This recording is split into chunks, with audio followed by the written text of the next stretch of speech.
어느 부자가 세상에서 죽음을 맞이하게 되었습니다. 죽으려고 생각하니까 그동안 열심히 땀 흘려 수고한 벌어놓은 돈이 어마어마한데 이 돈을 그냥 두고 가기가 너무너무 아까웠습니다. 그래서 사람들을 시켜서 다 금으로 바꿔라. 그래서 황금 덩어리로 전부 바꿔서 이민 가방에다 꽉꽉 재어가지고 끙끙거리면서 겨우겨우 천국 문 앞에 다다랐습니다. 천국 문 앞에 가니까 문지기 천사가 의아하다는 듯이 묻습니다. 그 가방에 무엇이 들었는데 그렇게 끙끙하며 들고 들으시오? 그러니까 부자는 내가 천국에 이걸 가져왔으니까 이 천국에 있는 천사들도 굉장히 기뻐하겠지. 그렇게 기분 좋게 얘기했습니다. 황금입니다. 그렇게 얘기하니까 문지기 천사가 측은한 눈빛으로 이렇게 말합니다. 여기는 길에 널린 게 황금인데 그 길 가는 재료 갖고 온 뭐 하려고 갖고 오느라고 그렇게 고생을 했어. 그렇게 얘기하더라고 합니다. 성도님 여러분, 누군가가 천국에 대해서 만들어낸 이야기겠죠. 그런데 이 이야기의 내용은 바로 오늘 본문에 나와 있는 이 내용을 생각하며 지어진 하나의 이야기라고 볼 수가 있겠습니다. 물론 이것은 그냥 예화일 뿐이요, 실제적으로 오늘 새 예루살렘 성이라는 이름으로 우리에게 보여주는 것은 우리의 상상을 초월하는 놀라운 것들을 사실 보여주고 있습니다. 오늘 여러분 본문에 나오는 새 예루살렘 성은요, 바로 우리가 예수 믿는 모든 성도들이 갈 본향이다는 것이죠. 성도님 여러분은 그렇게 생각하시는지요? 우리의 본향이 있는데 그 본향이 어디 있느냐? 오늘 요한계시록 21장에 나와 있는 바로 이 새 예루살렘 성이라는 거죠. 지난주 말씀드렸을지 새 하늘과 새 땅이 있고 그 위에 하늘로부터 새 예루살렘 성이 임하는데 그 새 예루살렘 성이 우리가 가야 될 본향이라는 것이죠. 여러분이 예수 믿는 성도라면 우리 모두는 다 여기에 들어가게 될 것입니다. 여러분 자신 오늘 이 말씀을 들으시고 하나님 앞에 감사하시기를 소원합니다. 근데 여러분 오늘 이 본문을 보면은 이 새 예루살렘 성의 본향의 모습은 교회와 같다는 거죠. 그래서 새 예루살렘 성은 본향이면서도 그 형태는 교회라는 것입니다. 오늘 21장 9절에 그것을 말해주고 있습니다. 그러니까 오늘 우리가 말하는 이 교회는요, 앞으로 우리가 갈 본향의 그림자에 불과하다는 것입니다. 그것을 우리에게 알려주고 있습니다. 그래서 우리의 교회 생활은 사실은 천국까지 계속 연결되어지고 있다는 것을 우리가 아실 필요가 있습니다. 그래서 아마 주님께서 우리에게 이 땅에 계시는 동안에 교회를 세우신 것 같습니다. 장차 우리가 갈 본향의 그림자고 미리 이곳에서 새 예루살렘 성을 맛보며 살라고 우리에게 교회를 주신 것 같습니다. 그러면은 오늘 계시록에 나오는 이 새 예루살렘 성은 우리가 생각하는 교회와 실제로 오늘 본문에 나오는 이 새 예루살렘 성은 굉장한 차이가 있다는 것을 우리가 알 수가 있습니다. 비교해 볼 때에 너무나 비교가 안 될 정도로 확연한 차이가 있는 거지요. 그럼 오늘 우리 계시록에서 말하는 우리의 본향인 새 예루살렘의 모습은 어떠한 것이냐? 쭉 설명이 나와 있습니다. 오늘 이 새 예루살렘 성에 대한 설명 가운데는 상징적인 면이 많이 들어가 있습니다, 여러분. 상징적이면서도 동시에 실제적인 것입니다. 다시 말하면 사도 요한이 상상으로 그려낸 것이 아니라 이 말이죠. 사도 요한이 천사의 이끌림 받아 성령의 이끌림 받아서 실질적으로 자기 눈으로 본 것을 얘기하는 것입니다. 단지 그 표현이 상징적으로 표현되었다는 것이죠. 그래서 이 내용이 상징적으로 하여 하나의 상상의 산물이라고 생각하는 것은 오늘 이 말씀을 크게 왜곡하는 것이라고 볼 수가 있습니다. 그런 면에서 오늘 이 새 예루살렘 모습을 우리가 본다면 이게 도대체 어떤 모습이냐, 우리의 본향을 좀 우리가 알고 가야 되겠다라는 면으로 볼 때에 세 가지의 독특한 특징이 있음을 우리가 알 수가 있습니다. 그 중에 첫째는 이 새 예루살렘 성은 완전한 교회라는 겁니다. 완전한 교회라는 것입니다. 그럼 우리의 지상교회는 완전하지 않냐? 완전하지 않습니다. 아주 불완전하지요. 그러나 우리가 갈 본향 새 예루살렘 성은 완전한 교회로 제일 먼저 우리에게 그것을 묘사하고 있습니다. 그리스도의 신부인 교회로 묘사하고 있는데, 그게 보면은 숫자가 여러 개 나오는데 그게 뭐냐면은 12가 핵심적으로 나오는 걸 볼 수 있습니다. 12이란 말이. 그렇죠? 12은 천국에서의 완전수를 상징하고 있습니다. 다시 말하면 12이란 말을 써서 충만한 교회, 완전한 교회라는 것을 우리에게 나타내고 싶은 것입니다. 그리고 여러분, 성곽을 둘러싸고 있는 것이 144 규빗이라 그렇게 되고 있습니다. 성곽이 높이가 144 규빗이다. 여러분, 144도 사실은 12 곱하기 12인 것입니다. 그렇죠? 수학하시는 분 아시죠? 12 곱하기 12는 144입니다. 그럼 왜 12 곱하기 12이라고 144라고 썼느냐? 여러분, 오늘 본문 12절과 14절을 보면은 12절에는 그 천국의 성문 위에 12지파의 이름이 하나하나 새겨져 있다 그랬습니다. 그리고 14절에 보면은 그 성의 기초가 12사둠의, 다시 머릿돌이 전부 다 12사도의 이름들이 한 명 한 명 적혀 있다, 그렇게 얘기하고 있습니다. 다시 말하면 예루살렘 성은, 우리가 갈 본향인 그리스도의 신부인 이 교회는 신약의 교회와 구약의 교회의 통합된 공동체라는 것을, 그래서 완전체라는 것을 우리에게 강조하고 싶은 것입니다. 그리고 12,000 스타디온이라는 말이 나옵니다. 여러분, 스타디온이라는 말은 우리가 요즘 말하는 스타디움의 원어적인 의미라고 볼 수가 있습니다. 원래는 이걸 거리를 나타내는 것입니다. 그럼 12,000 스타디온이라는 것은 뭐냐? 제게 킬로미터로 계산하면 아마 한 22,000킬로미터, 마일로 하면 아마 1,400마일쯤 될 것입니다. 정사각형의 거대한 성인 것입니다, 여러분. 2200km의 정사각형의 성이 이 땅에 임한다는 것이죠. 새하늘과 새 땅에 임한다는 것을 말하고 있습니다. 어마어마하게 크고 장엄한 교회가 이 땅에 임한다는 것입니다. 그런데 교회가 어마어마하게 장엄한데 그 이상에는, 그 안에는 전혀 악한 것이나 악한 사람이 들어갈 수가 없다고 분명히 못을 받고 있습니다. 다시 말하면 그 교회는 너무나 안전한 곳이라는 것이죠. 악한 영이나 그 어떠한 그림자도 들어올 수 없는 완전한 거룩한 성도들만이 들어갈 수 있는 새 예루살렘 성이라는 것입니다.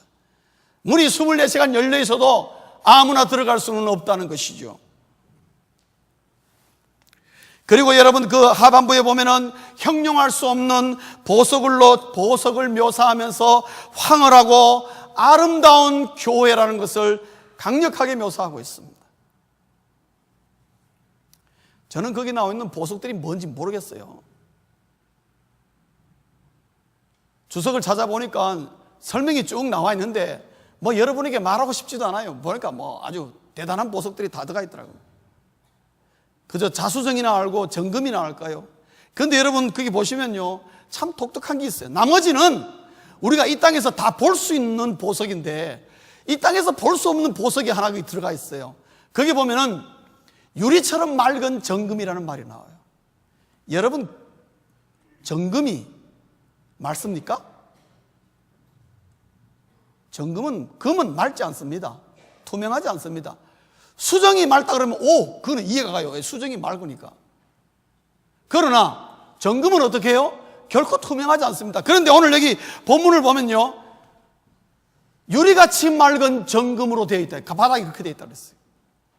세상에 없는 보석이에요.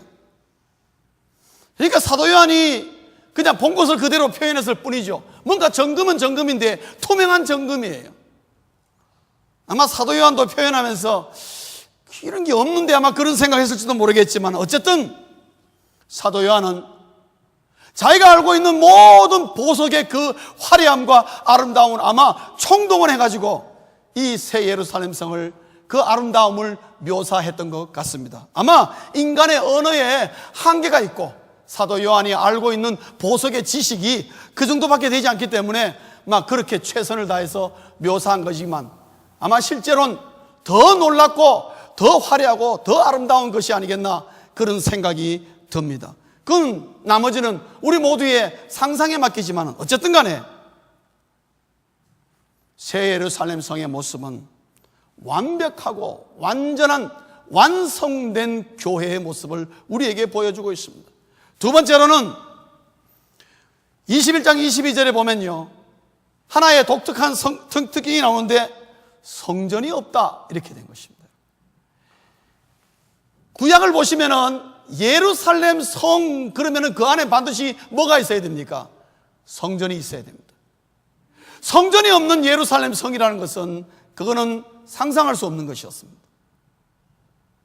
예루살렘 성이 존귀하고 거룩하게 칭함받았던 것은 뭐냐 하면은 그 안에 성전이 있기 때문에 그랬습니다. 그래서 성전이 없는 예루살렘 성이라는 것은 그거는 이해가 안 되는 것인데, 오늘 여기 성경에 보니까 새 예루살렘 성 안에는 성전이 없다, 그렇게 나와 있는 것입니다. 구약에는 예루살렘 성 안에 성전이 있었는데 왜 여기는 없느냐? 여러분, 구약 시대에 예루살렘 성 안에 성전이 있었는데 그 성전의 목적이 무엇입니까? 그 성전의 목적은 하나님을 대면하기 위한 장소였습니다. 그런데 왜 그것이 만들어졌느냐? 사람들의 죄로 말미암아 죄를 사함을 받지 못하면 하나님을 대면할 수 없기 때문에 이 죄를 용서받기 위한 하나의 장소로서 하나님이 일부러 장치로서 만들어 놓은 것입니다. 그래서 그곳에 자기의 죄를 사하지 않으면 하나님을 대면할 수 없는 어느 누구도 장치로서의 성소를 만들었는데, 새 예루살렘 성은 더 이상 필요 없는 것입니다. 그는 이미 죄 사함 받은 거룩한 성도들만이 들어오기 때문에, 그리고 더 이상 죄가 그 자리에 자리를 못 잡기 때문에, 있을 수가 없기 때문에, 오직 의와 거룩만 있기 때문에 더 이상의 성소가 필요 없는 것이죠. 그리고 그곳에서는 성도들이 하나님을 대면하여 직접 대화하며 주님의 얼굴을 우리가 바로 맞대고 보게 될 것입니다. 저도 정말 기대가 됩니다. 주님이 어떤 얼굴이실까? 아랍 사람처럼 생겼을까? 유대인처럼 생겼을까? 우리 주님 유대인이니까. 아니면 나처럼 생겼을까? 상상이 됩니다만은 중요한 거는 새 예루살렘 성에 들어갔을 때는 직접 대면하게 됩니다. 이것이 바로 십자가, 예수 그리스도의 십자가가 우리에게 준 놀라운 하나의 복이요 특권이 된 것입니다. 그래서 여러분, 마가복음 15장 38절에 보면은 예수님께서 십자가상에서 운명하는 순간에 성소의 휘장이 위에서부터 아래로 쫙 찢어졌습니다. 왜요? 더 이상 필요 없다, 이 말씀입니다. 그래서 오늘 우리가 지금 이 자리에 있는 이 교회도 지성소가 없습니다, 여러분. 우리가 하나님을 직접 향하여 직접 우리가 기도할 수 있고 직접 하나님을 찬양할 수가 있습니다. 단지 우리 육안으로 하나님과 주님을 볼 수가 없다는 그 아쉬움은 있습니다. 그러나 장차 우리가 갈 될 본향인 새 예루살렘 성에서는 확연하게 눈으로 확인하게 될 것이라는 것이죠. 그곳에는 하나님의 보좌가 있고 하나님의 영광이 있으며 정말 태양과 달이 필요 없을 정도로 놀라운 빛으로 충만한 곳이 바로 그 예루살렘 성전이라고 말하고 있습니다. 제 생각인데요, 새 예루살렘 성에 가면은 우리 금요 찬양 집회 안 해도 될 것 같은 생각이 들어요. 우리가 주님 재림하시면 그날 제가 캔슬하겠습니다. 우리 교회 금요 찬양 집회 캔슬하고 뭐 새벽 기도회 안 해도 괜찮다는 생각이 들어요. 통성기도 안 해도 될 것 같아요. 철학기도 안 해도 될 것 같아요. 왜요? 뭐 주님 바로 대면에서 보는데 뭘 가서 뭐 주야 삼창하고 난리 피울 게 뭐 있습니까? 우리가 지상에서 우리가 올바른 기도를 위해서 주야 감음 지르기도 하고 뭐 그래 하는 거지. 그 주님 앞에 가가지고 뭐 주야 하고 감음 지르면 되겠습니까? 그럼 뭐 주님 그럴 거 아닙니까? 네 뭐 기분 나쁜 일이 있어. 주님 그러실 거 아니겠어? 성전이 없다는 것은요, 우리에게 어마어마한 그 특혜를 주는 것입니다. 주님을 대면하고 하나님을 그 앞에서 내가 본다는 것은 우리의 상상을 뛰어넘는 것입니다. 여러분이 뭐로 상상해도 아마 그것을 초월하는 모습으로 우리가 그 앞에 서게 될 것입니다. 새 예루살렘의 특징이 하나는 성전이 없다는 것입니다. 세 번째로 새 예루살렘은 어떤 모습이냐? 22장 1절에서 5절에 보면은 생명수의 강이 흐른다 그랬어요. 생명수의 강이 흘러넘친다. 그것으로부터 생명수의 강이, 하나님의 보좌로부터 생명수의 강이 따라 길을 흘러서 따라 지나간다고 되어 있습니다. 여러분 요한계시록 22장 1절부터 5절까지를 가만히 보면요, 여러분 어디가 생각나십니까? 여러분 22장 1절부터 5절을 가만히 보면요, 창세기 2장이 생각납니다. 그게 어디 있습니까? 에덴 동산이에요. 창세기 계시록 22장 1절에서 5절 가만히 보면은 창세기 2장에 나오는 에덴 동산의 모습과 거의 흡사해요. 똑같아요. 그래서 새 예루살렘이라는 것은 바로 처음에 했던 에덴 동산에 뭔가 변화된, 아니면 뭐 업그레이드된 새로운 뉴 에덴 동산인 것 같다, 그런 생각이 딱 드는 것입니다.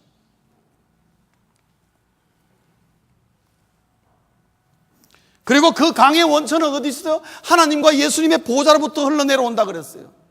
그래서 예수님께서 그걸 아시기 때문에 요한복음 7장 38절에 뭐라 그랬습니까? 나를 믿는 자는 성경의 이름과 같이 그 배에서 뭐가 흘러넘치리라? 생수의 강이 흘러나리라. 주님 아시고 하시는 말씀이에요. 바로 이것을 염두에 둔 것입니다.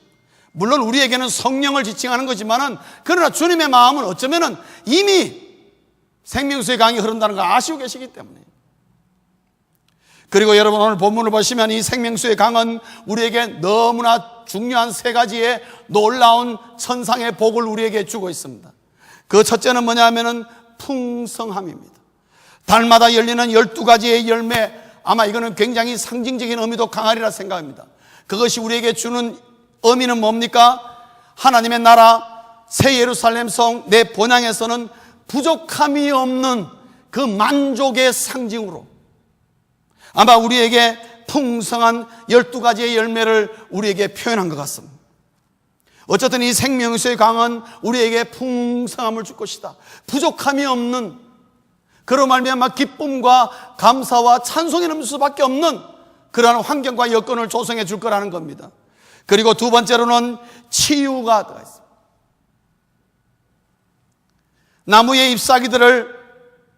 나무의 잎사귀들은 모든 만국의 질병을 치유하는 것이라 그랬어요. 그래서 저는 생각했어요. 아니 천국에 들어가는데 또 뭔 병 걸리는 게 있나?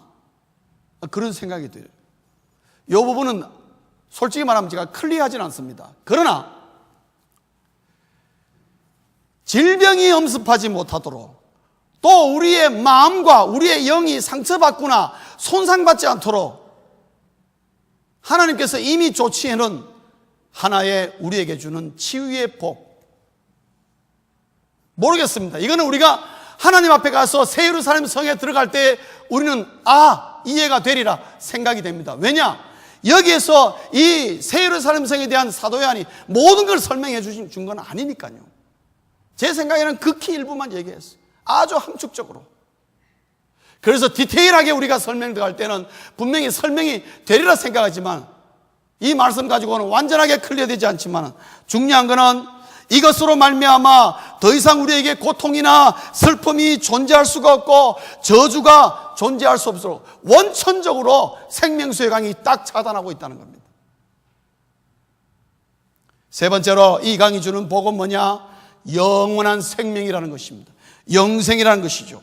22장 5절에 보면은 세세토록 왕같은 지위와 혜택을 누리게 될 것으로 말합니다.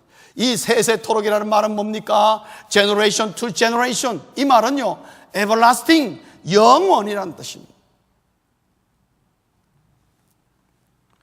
그래서 천국이, 새 예루살렘 성이 풍성하고 기쁘고 예배와 찬양이 넘칠 수 있는 것은 바로 이 생명수 강이 큰 역할을 하지 않나 하는 생각이 듭니다.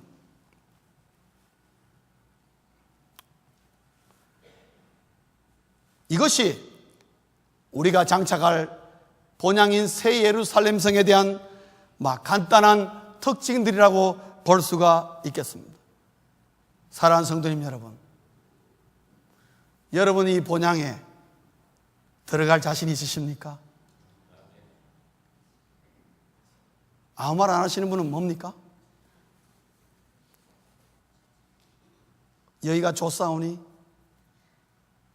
근데 얼마 안 남았어요. 여기 있는 거. 성도님 여러분, 오늘 여기에 말하는 새 예루살렘 성은 사도 요한이 자기가 본 것을 인간의 언어로 표현했는데 인간의 언어 표현이 한계가 있기 때문에 정말 만분의 1도 제대로 표현이 안 됐으리라 생각합니다. 우리가 이 땅에 살면서 과연 천국이 어떨까?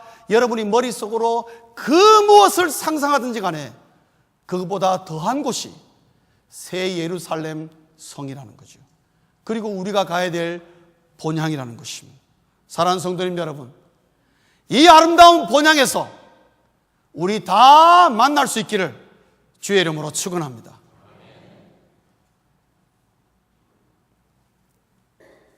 그렇다면은 우리가 이 땅에 남은 날 동안에 우리의 삶은 결국 본향을 향하는 삶인데, 본향을 향하는 성도로서 그러면 우리가 이 땅에서 어떻게 살아야 할 것인가? 본향을 향하고 있는 성도가 이 땅에 살면서 기억해야 될 내용이 오늘 본문을 통해서 우리는 두 가지를 발견합니다. 첫째는요, 하나님이 시작이요 하나님이 마지막이라는 겁니다. 하나님은 내 인생의 시작이요 내 인생의 끝이 되신다는 걸 아셔야 돼요. 여러분 오늘 본문을 보시면요, 성경은 에덴 동산에서 출발해가지고 새로운 에덴 동산에서 끝납니다. 여러분, 에덴 동산에서 시작해서 에덴 동산으로 끝납니다. 그 에덴 동산에 아담과 하와가 살았고, 아담과 하와로 마벨마 출마가 된 인류의 모든 삶은 결국 요한계시록 21장 새 에덴에서 종착역을 맞이하게 되는 겁니다. 성도님 여러분, 우리 인생이라는 건 뭡니까? 우리 인간은 하나님으로부터 시작하여서 인생이라는 여정을 거쳐가지고 하나님께 돌아가는 것이 우리 인생입니다, 여러분. 그래서 하나님이 시작이요 하나님이 마지막이라는 것을 잊지 마십시오. 이 땅에 살면서 이것을 거부하는 자는 결국 본향으로 돌아가지를 못한다는 것을 말하고 있습니다.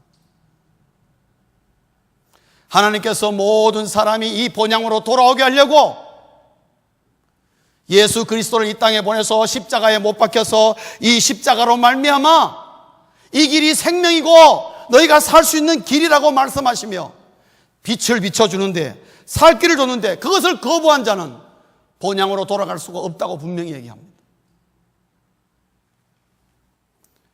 사랑하는 성도님 여러분, 우리 한 사람 한 사람이 오늘 이 말씀을, 이 새 예루살렘 성을 생각하며 내가 장착할 본향을 생각하며 분명히 기억해야 될 것은 하나 뭐냐? 모든 인생은 반드시 하나님의 품 안에서 끝나야 한다는 겁니다. 사랑하는 성도님 여러분의 인생의 마지막이 하나님 품 안에서 끝나기를 주의 이름으로 축원합니다. 그것이 십자가가 우리에게 주는 놀라운 은혜요 복인 것입니다. 여러분.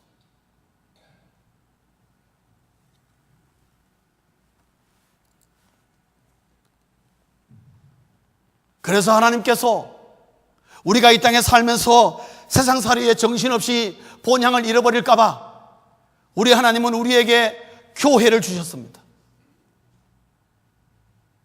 교회에 모일 때마다 하나님을 기억하게 하려고, 그리고 내 인생의 시작이 누구며 내 인생의 마지막은 어디로 가야 되는지를 알게 하려고 교회를 주셨습니다. 하나님은 그것도 부족하여 우리에게 신구약 66권 하나님의 말씀을 주셨습니다.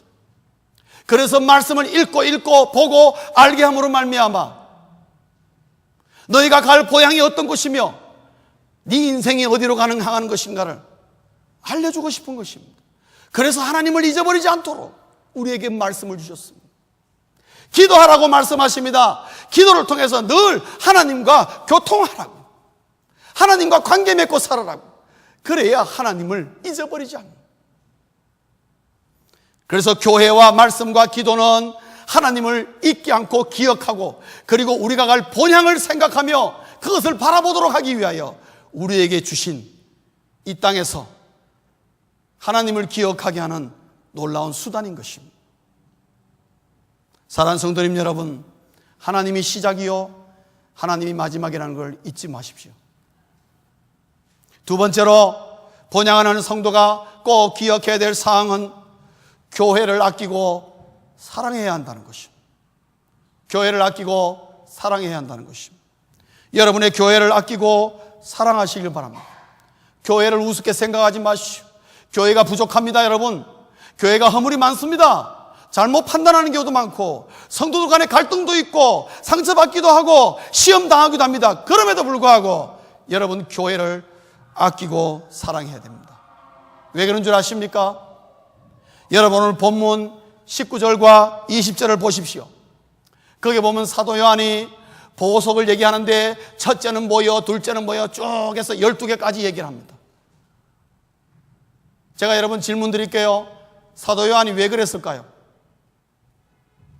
왜 보석들 이름 하나하나, 우리 잘 알지도 못하는 하나하나 하면서 12가지 카운트하게 하면서 저 같으면 그랬을까요? 예루살렘에 보니까 그 성곽과 성이 정말 말할 수 없는 놀라운 보석들로 가득하더라. 이러면 넘어갈 수 있는 겁니다, 여러분.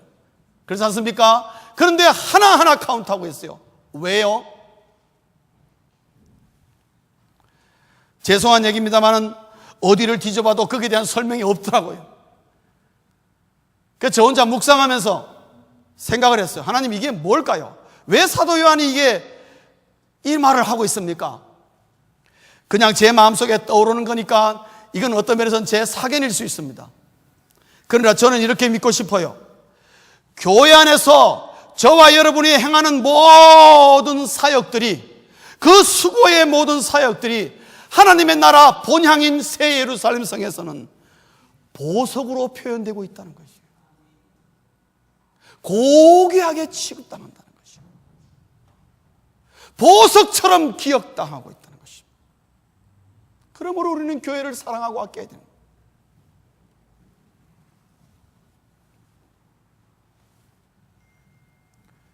한 걸음 더 나아가서 12개의 보석, 아마 12라는 그 완전 수겠지만은 아마 우리의 모든 사역도 천국 가면은 아마 다양하고 모든 것이 다양한 사역을 하지만은 하나님께서는 12로 분류하셔가지고 딱 보석처럼 성곽에다가 탁탁탁 끼워놨어. 아마 거기 가서 보면은 네가 한 거는 요거다 하고 보여주지 않겠나, 막 그런 생각을 제 혼자 상상합니다. 여러분, 성도님 여러분, 천국에 올라갔는데 야, 네 보석은 여기 하나도 없다, 이런 말 듣지 않기를 바랍니다. 그래도 뭐 7부나 8부 다이아 반지 같은 사이즈라도 하나 끼어 있어야지. 그래야 헛된 인생이라고 말하죠. 우리가 남는 게 없는데 하나도. 사랑하는 여러분, 지상의 교회는 본향과 구조면에서, 사역면에서 연결되어 있다는 것입니다. 여러분, 눈에 띄지 않게 여러분, 하나님의 교회와 하나님의 나라를 위해서 교회 안에서나 교회 밖에서나 수고하고 땀 흘리고 그 수고한 모든 봉사와 사역들이 사라지지 않는다는 것입니다. 여러분, 여러분이 몸된 하나님의 나라를 위해서 헌금하고 시간을 바치고 몸을 바쳤습니까? 결코 하나님은 그것을 사라지게 만들지 않고 있습니다. 보석으로 기억된다는 거죠. 저는 그건 너무 좋습니다, 여러분. 그러므로 교회를 아끼고 사랑해야 한다는 것입니다. 그래서 여러분이 몸된 교회를 위해 수고하며 애쓰는 거, 이 세상 사람들은 아무도 안 알아줘도 걱정하지 마십시오. 하나님 앞에서는 보석으로 박혀 있다는 걸 아셔야 돼요. 말씀을 정리하겠습니다. 성도님 여러분, 여러분의 삶이 형편이 어떠하든지 간에 여러분의 인생이 본향을 향해 있기를 주의 이름으로 축원합니다. 성도님 여러분, 당신의 삶이 본향을 향해 있습니까? 향해야만 합니다, 여러분. 여러분의 형편과 처지가 어떠하든지 간에 그 상관없습니다. 결국 우리 천국 갈 때 다 빈손으로 올라갑니다. 이 땅의 삶을 위해서 너무 복잡하고 너무 힘들고 너무나 바쁘게 사는 거 별로 저는 바람직하다고 생각하지 않습니다. 왜냐? 사단 마귀는 우리를 바쁘게 하고 우리의 삶을 복잡하게 하고 우리의 삶을 피곤하게 함으로 말미암아 본향의 생각을 흐리게 만듭니다. 이 땅에다가 못을 받게 하려고 자꾸만 우리를 괴롭히기 난 것을 아셔야 합니다. 주님이 바라시는 건 뭡니까? 지금도 하늘 보좌 우편에서 주님이 기대하는 것은 이 땅에 있는 모든 성도들이 교회 안에서 천국을 맛보며 살다가 천국을 사모하다가 주 앞에 오기를 기대하고 있는 것입니다.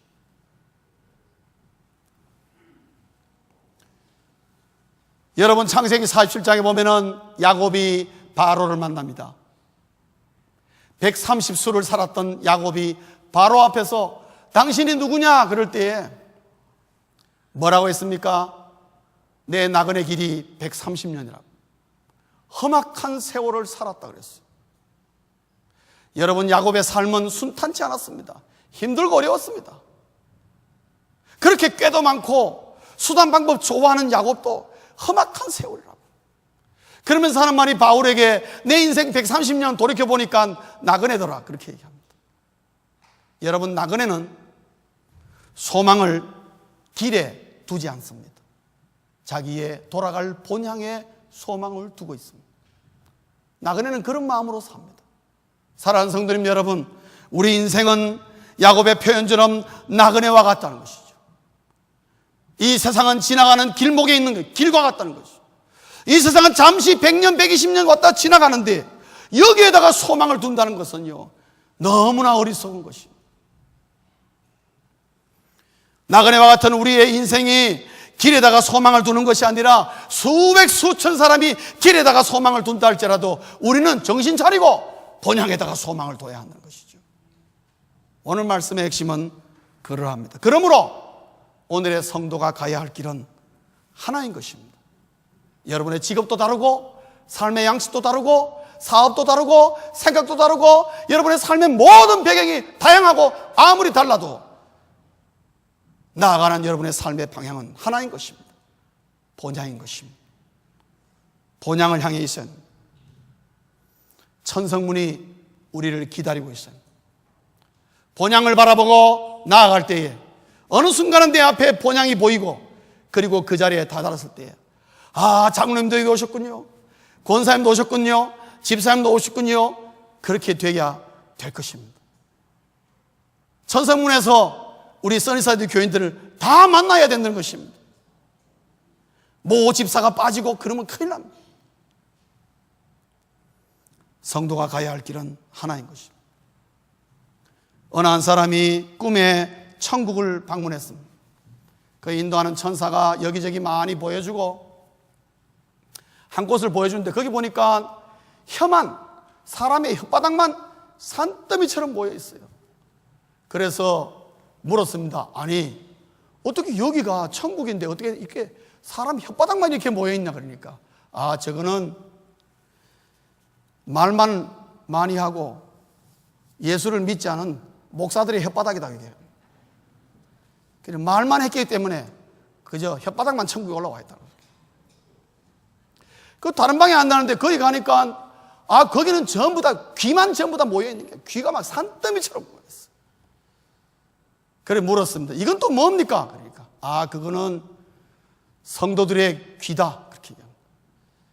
듣기만 잔뜩 듣고 천국을 바라보지 않다가 결국 귀만 잘려가지고 올라왔다고. 성도님 여러분, 이 땅에서 우리가 신앙생활하며 하나님을 믿는다고 주여 주여 하는데 여러분 귀만 천국 가면 되겠습니까? 혀만 천국 가면 되겠습니까? 우리의 머리끝부터 발끝까지 우리 몸 전체가 새 예루살렘성에 도착해야 되지 않겠습니까? 그게 우리 가야 할 본향입니다. 사랑하는 성도님 여러분, 여러분의 삶이 본향을 향하여서 언젠가는 그 본향에서 우리가 다 기쁨으로 얼싸안고 하나님께 영광 돌리며 이 놀라운 새 예루살렘의 본향에 그 아름답고 황홀하며 이 완전한 교회 안에서 영원한 삶에 우리 모두 함께 동참할 수 있기를 주의 이름으로 축원합니다. 기도하시겠습니다.